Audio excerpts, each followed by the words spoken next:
guys, welcome to today's lesson. My name is Srinidhi. I've been working with Unacademy for a few months now.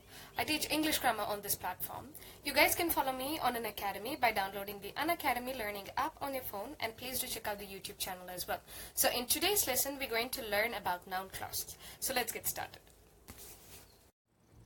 Hello guys, so as I told you all in the introductory video, we're going to learn what is a noun clause and how does a noun clause act in a sentence with the help of examples. So here we go. So noun clause is also called as a nominal clause, and it is a dependent clause. So we've already done a few lessons on clauses. If you guys haven't watched it, please do go back and watch it. So a dependent clause is a clause which cannot sustain on its own, because it needs another sentence, mostly an independent clause, in order to make sense. Okay, and a dependent clause cannot make any sense on its own. That is why they call dependent. Okay, so a noun clause can function as a subject or an object in a sentence. So now we will, before getting into the examples where we will see noun clause acting as a subject and as an object, the important part of a noun clause is a conjunction. So a conjunction is a word that joins the noun clause to its it's independent. I'm sorry, I made a typing mistake again. It is independent and not dependent. Okay, a noun clause is the dependent clause. So a conjunction helps to join a noun clause to its independent clause or a main clause, or it is a word that begins a noun clause. Okay, so conjunction is nothing but a word that connects a noun clause, which is a dependent clause, to the independent clause or the main clause in the phrase. Or conjunction could be a word that begins the noun clause. Okay, so these are two possibilities of conjunction in the phrase where noun clauses are involved. Okay, now, so conjunctions like which, who, whom, whose, what, if, whether, whomever, whatever, etc. So some of these also act as acts as a relative pronoun. So we will see that when we are doing adjective clause. For now, which, who, whom, whose, what and all are the conjunction that helps to join the noun clause to its independent clause, or it is a word that begins a noun clause. Okay, now we know that a noun clause acts as either as a subject or as an object in the sentence. Now the first situation is it is acting as a subject. Okay, so for example, what you have done pleased so many fans.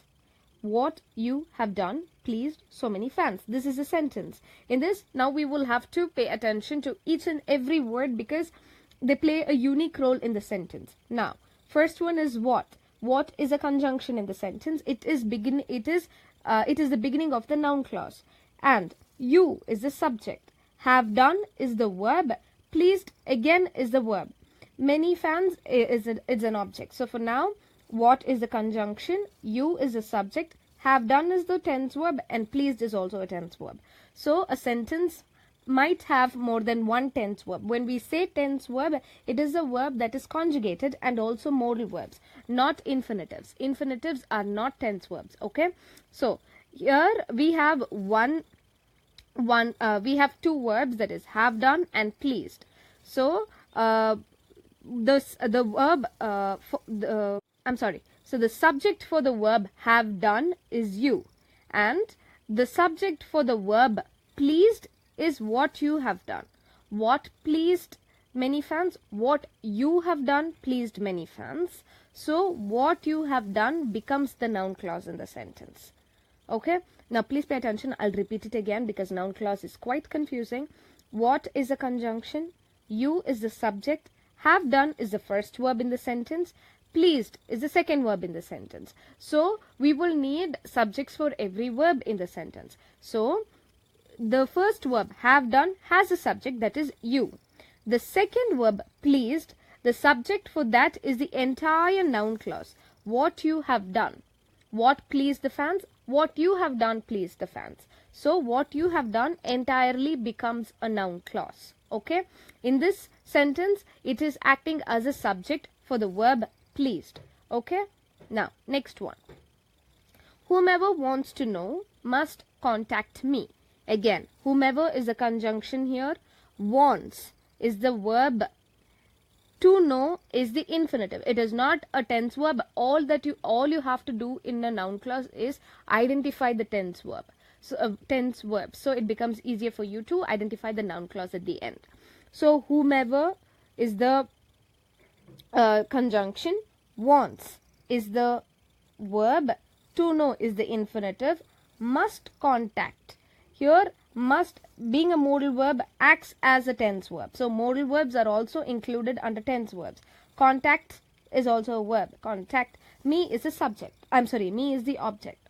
So now, so the subject form must contact is the entire noun clause, which is whomever wants to know. Okay, so again in this particular sentence, the noun clause acts as a subject. The noun clause is whomever wants to know.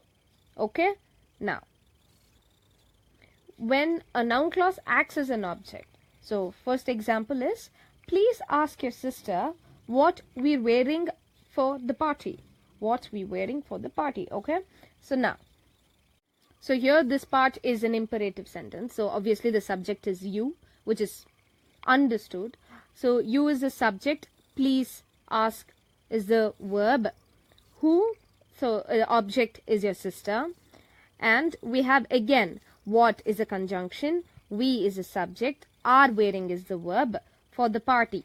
Okay, again, so this entire what should you ask your sister, what we're wearing for the party. So the entire what we're wearing for the party becomes the noun clause, and it serves as an object for the sentence, and it acts as an object because how will you find an object? You ask a question, whom or what. So here, what should I ask my sister? What we wearing for the party. Hence that entire clause, which is a noun clause, acts as an object. Okay, now I'll repeat this example again, please pay attention. Now the subject is you, which is understood, which is not mentioned here because it's an imperative sentence. Please ask is the verb. Whom should I ask? Whom should you ask? Your sister. So your sister is the object. And then the next part of the sentence is what we're wearing for the party. What is the conjunction? We is the subject. Are wearing is the verb. And for the party again is the object. So now what we're wearing for the party is the noun clause, and it acts as an object because what should I ask my sister? What we're wearing for the party.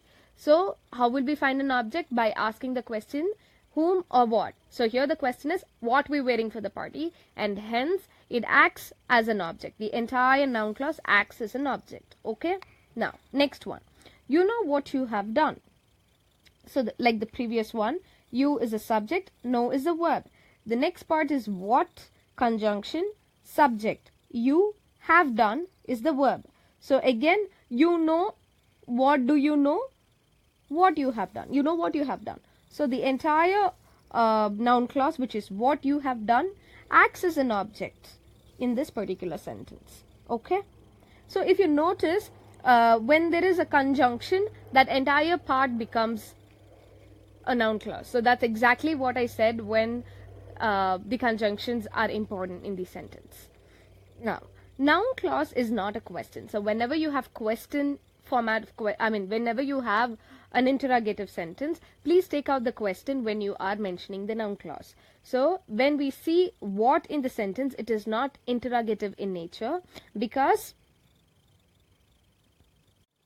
subject comes before the verb. So this is a very nice hint for you to follow. Whenever there is a subject coming before the verb, so here you see the subject is first and then it is followed by the verb. That means it is not interrogative in nature. What we're wearing for the party.